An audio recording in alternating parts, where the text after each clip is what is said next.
అందరికీ నమస్కారం. నేను మీ Madhulatha. Welcome back to my channel Latha రియాలిటీకి స్వాగతం. ఈరోజు తాతయ్య గుంట గంగమ్మ తల్లి గురించి తెలుసుకుందామా. గంగమ్మ తల్లిని శ్రీవారి చెల్లిగా భావిస్తారు.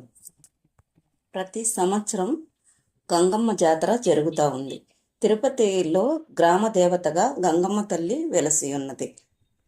జాతరలో భక్తులు కూడా రకరకాల వేషాలు ధరిస్తారు.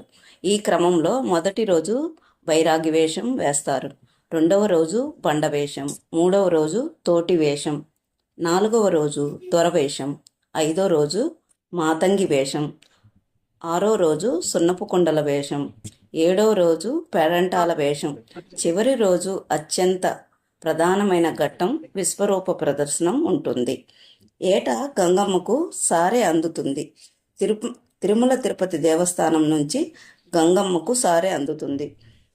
శ్రీవారి ప్రతినిధులు, అధికారులు, అర్చకులు కలిపి పసుపు, కుంకుమ, శేషవస్త్రాలు, గంప, చాట తదితర మంగళకర ద్రవ్యాలను మేళతాళాలతో తీసుకొని వచ్చి పుట్టింటి సారెగా అందజేస్తారు.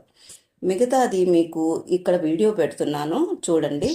మీకు కనుక ఈ వీడియో నచ్చినట్లయితే ప్లీజ్ లైక్ చేయండి, షేర్ చేయండి, సబ్స్క్రైబ్ చేసి నన్ను సపోర్ట్ చేయండి ఫ్రెండ్స్. మరొక వీడియోతో మీ ముందు ఉంటాను. Thanks for watching. ఇక్కడ వీడియోని ఒకసారి గమనించండి మీరు.